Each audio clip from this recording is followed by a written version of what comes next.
بسم الله الرحمن الرحيم. صاد والقرآن ذي الذكر بل الذين كفروا في عزة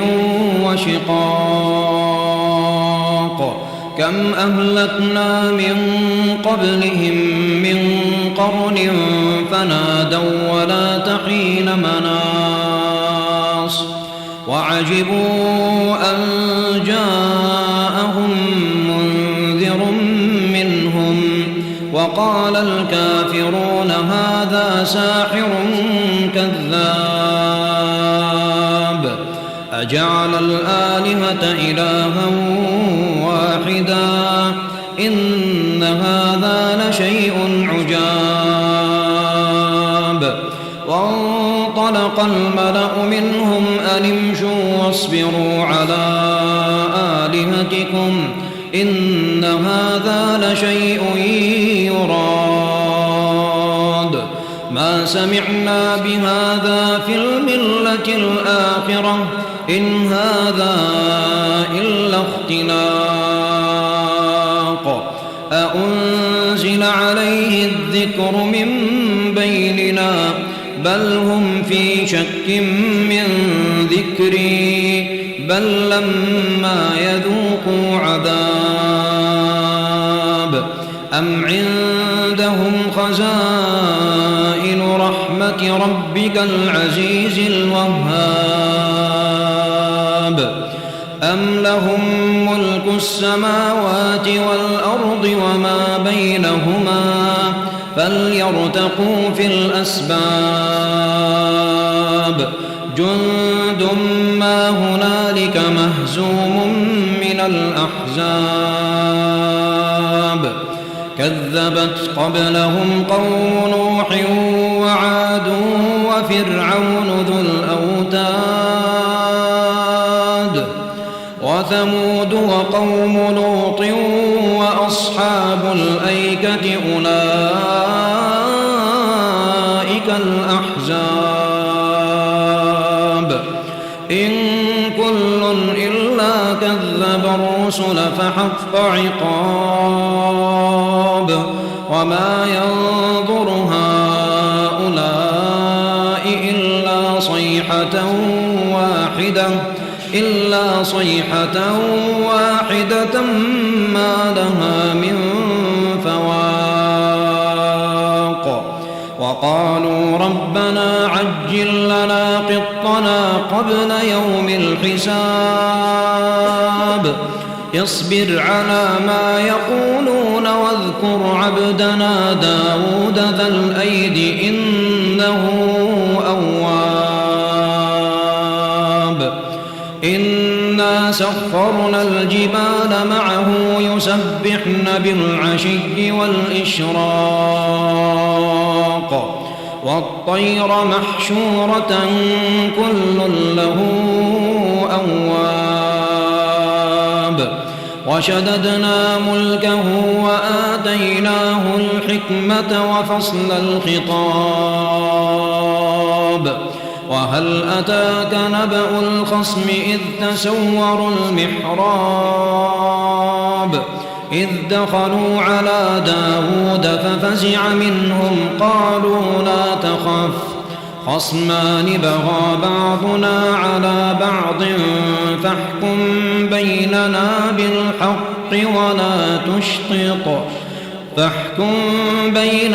بالحق ولا تشطط واهدنا إلى سواء الصراط إن هذا أخي له 99 نعجة ولي نعجة واحدة فقال أكفلنيها وعزني في الخطاب قال لقد ظلمك بسؤال نعجتك إلى نعاجه وإن كثيرا من الخلطاء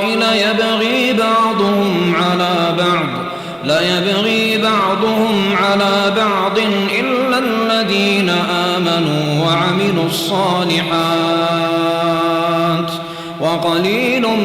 ما هم. وظن داود أنما فتناه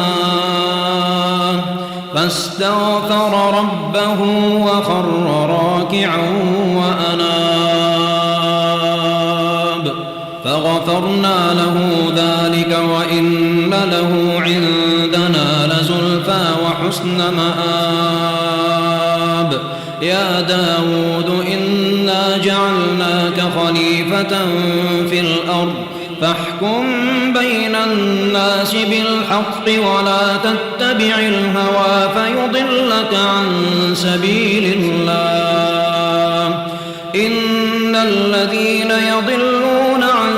سبيل الله لهم عذاب شديد بما نسوا يوم الحساب. وما خلقنا السماء والأرض وما بينهما باطلا ذلك ظن الذين كفروا فويل للذين كفروا من النار. أم نجعل الذين آمنوا وعملوا الصالحات كالمفسدين في الأرض أم نجعل المتقين كالفجار. كتاب أنزلناه إليك مبارك ليدبروا آياته وليتذكر أولو الألباب. ووهبنا لداود سليمان نعم العبد إنه أواب. إذ عرض عليه بالعشي الصافنات الجياد فقال إني أحببت حب الخير عن ذكر ربي حتى توارت بالحجاب. ردوها علي فطفق مسحا بالسوق والأعناق. ولقد فتنا سليمان وألقينا على كرسيه جسدا ثم أناب. قال رب اغفر لي وهب لي ملكا لا ينبغي لأحد من بعدي إنك أنت الوهاب. فسخرنا له الريح تجري بأمره رخاء حيث أصاب والشياطين كل بناء وغواص وآخرين مقرنين في الأصفاد. هذا عطاؤنا فامنن أو أمسك بغير حساب. وإن له عندنا لزلفى وحسن مآب. واذكر عبدنا أيوب إذ نادى ربه أني مسني الشيطان بنصب وعذاب. اركض برجلك هذا مغتسل بارد وشراب. ووهبنا له أهله ومثلهم معهم رحمة منا وذكرى لأولي الألباب. وخذ بيدك ضغثا فاضرب به ولا تحنث إنا وجدناه صابرا نعم العبد إنه أواب. واذكر عبادنا إبراهيم وإسحاق ويعقوب أولي الأيدي والأبصار إنا أخلصناهم بخالصة ذكر الدار وإنهم عندنا لمن المصطفين الأخيار. واذكر إسماعيل واليسع وذا الكفل وكل من الأخيار هذا ذكر وإن للمتقين لحسن مآب جنات عدن مفتحة لهم الأبواب متكئين فيها يدعون فيها بفاكهة كثيرة وشراب وعندهم قاصرات الطرف أتراب هذا ما توعدون ليوم الحساب إن هذا لرزقنا ما له من نفاد هذا وإن للطاغين لشر مآب جهنم يصلونها فبئس المهاد هذا فليذوقوه حميم وغساق وآخر من شكله أزواج هذا فوج مقتحم معكم لا مرحبا بهم إنهم صالوا النار قالوا بل أنتم لا مرحبا بكم أنتم قدمتموه لنا فبئس القرار قالوا ربنا من قدم لنا هذا فزده عذابا ضعفا في النار وقالوا ما لنا لا نرى رجالا كنا نعدهم من الأشرار أتخذناهم سخريا أم زاغت عنهم الأبصار إن ذلك لحق تخاصم أهل النار قل إنما أنا منذر وما من إله إلا الله الواحد القهار رب السماوات والأرض وما بينهما العزيز الغفار قل هو نبأ عظيم أنتم عنه معرضون ما كان لي من علم بالملأ الأعلى إذ يختصمون إن يوحى إلي إلا أنما أنا نذير مبين إذ قال ربك للملائكة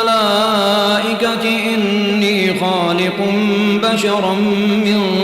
طين فإذا سويته ونفخت فيه من روحي فقعوا له ساجدين فسجد الملائكة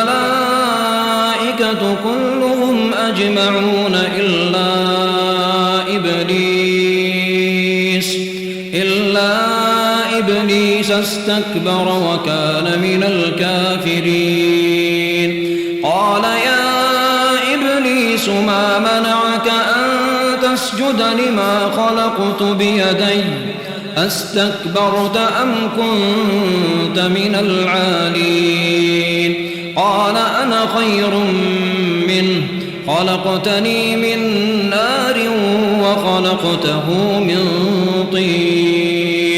قال فاخرج منها فإنك رجيم وإن عليك لعنتي إلى يوم الدين قال رب فأنظرني